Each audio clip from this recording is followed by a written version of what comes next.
ನೋಡಿ ನೋಡಿ ಈಗ ನಮ್ಮ ರಾಜ್ಯದಲ್ಲಿ ಮುಖ್ಯಮಂತ್ರಿಗಳಾಗಿ ಸಿದ್ದರಾಮಯ್ಯನವರು ಇದ್ದಾರೆ. ಅವರು ಮುಖ್ಯಮಂತ್ರಿಗಳಾಗಿ ಮುಂದುವರಿತಾರೆ. ಮುಖ್ಯಮಂತ್ರಿ ಪ್ರಶ್ನೆ ಉದ್ಭವ ಆಗಿಲ್ಲ ಈಗ.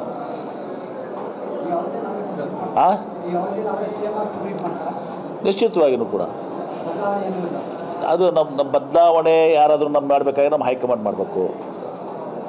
ನಮ್ಮ ಕೈ ಯಾರೂ ಇವತ್ತು ಸಹ ಇದು ಇಲ್ಲ ಏನ್ರಿ, ನಮಗೆ ಗೊತ್ತಿಲ್ಲ. ನಿಮಗೆ ಗೊತ್ತಿದ್ರೆ ಹೇಳ್ರಿ. ಮತ್ತೆ ಸಿದ್ದರಾಮಯ್ಯ ಅವರು ಹೇಳಿದಾರೆ, ನನಗೆ ಗೊತ್ತಿಲ್ಲ ಅಂತ ಹೇಳಿದರು. ನಿಶ್ಚಿತವಾಗಿಯೂ ಕೂಡ ಸಂಕ್ರಮಣದ ನಂತರ ಏನಾದರೂ ಅಧಿಕಾರ ಹಂಚಿಕೆಯಲ್ಲಿ ಬದಲಾವಣೆ ನಾನು ಹೇಳಿದಲ್ಲ, ಸಿದ್ದರಾಮಯ್ಯನವರಿಗೂ ಮುಖ್ಯಮಂತ್ರಿ ಆಗಿದ್ದಾರೆ, ಮುಖ್ಯಮಂತ್ರಿಯಾಗಿ ಮುಂದುವರಿತಾರೆ ಅಂತೇಳಿ. ಬದಲಾವಣೆ ಇಲ್ಲ ಅಂತ ಹೇಳ್ತಾ ಇದೀವಲ್ಲ ಈಗ.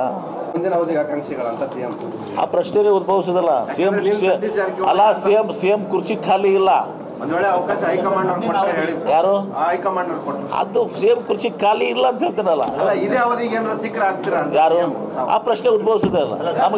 ನಮಗೆ ಆಶೆಗಳಿದಾವೆ, ದುರಾಶೆಗಳಿಲ್ಲ. ದಯವಿಟ್ಟು ತಿಳ್ಕೊಂಬಿಡಿ.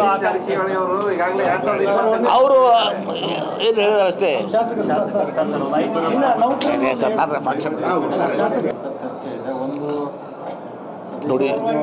ನೋಡಿ ಈಗ ನಮ್ಮ ರಾಜ್ಯದಲ್ಲಿ ಮುಖ್ಯಮಂತ್ರಿಗಳಾಗಿ ಸಿದ್ದರಾಮಯ್ಯನವರು ಇದ್ದಾರೆ.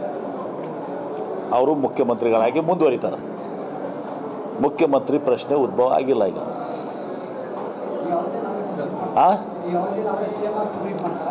ನಿಶ್ಚಿತವಾಗಿಯೂ ಕೂಡ ಅದು ನಮ್ಮ ಬದಲಾವಣೆ ಯಾರಾದರೂ ನಮ್ಮ ಮಾಡಬೇಕಾಗಿ ನಮ್ಮ ಹೈಕಮಾಂಡ್ ಮಾಡಬೇಕು.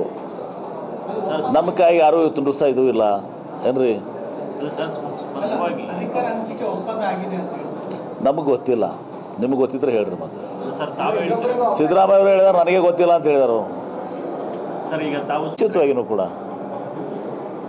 ಸಂಕ್ರಮಣದ ನಂತರ ಏನಾದರೂ ಅಧಿಕಾರ ಹಂಚಿಕೆಯಲ್ಲಿ ಬದಲಾವಣೆ ನಾನು ಹೇಳಿದಲ್ಲ, ಸಿದ್ದರಾಮಯ್ಯನವರಿಗೂ ಮುಖ್ಯಮಂತ್ರಿ ಆಗಿದ್ದಾರೆ, ಮುಖ್ಯಮಂತ್ರಿಯಾಗಿ ಮುಂದುವರಿತಾರೆ ಅಂತೇಳಿ. ಬದಲಾವಣೆ ಇಲ್ಲ ಅಂತ ಹೇಳ್ತಾ ಇದೀವಲ್ಲ ಈಗ. ಮುಂದಿನ ಅವಧಿಗೆ ಆಕಾಂಕ್ಷಿಗಳಂತ ಸಿಎಂ ಆ ಪ್ರಶ್ನೆ ಉದ್ಭವಿಸೋದಲ್ಲ. ಸಿಎಂ ಕುರ್ಚಿ ಖಾಲಿ ಇಲ್ಲ. ಒಂದು ವೇಳೆ ಅವಕಾಶ ಹೈಕಮಾಂಡ್ ಅವ್ರು ಕೊಟ್ಟರೆ ಹೇಳಿ. ಯಾರು ಹೈಕಮಾಂಡ್ ಅವ್ರು ಕೊಟ್ಟರು ಅದು ಸಿಎಂ ಕುರ್ಚಿ ಖಾಲಿ ಇಲ್ಲ ಅಂತ ಹೇಳ್ತಾನಲ್ಲ. ಇದೇ ಅವಧಿಗೆ ಏನಾರ ಸಿಕ್ಕರೆ ಆಗ್ತೀರಾ? ಯಾರು ಆ ಪ್ರಶ್ನೆ ಉದ್ಭವಿಸೋದೇ ಇಲ್ಲ. ನಮಗೆ ಆಶೆಗಳಿದಾವೆ, ದುರಾಶೆಗಳಿಲ್ಲ. ದಯವಿಟ್ಟು ತಿಳ್ಕೊಂಬಿಡಿ. ಅವರು ಏನು ಹೇಳಿದಾರೆ ಅಷ್ಟೇ.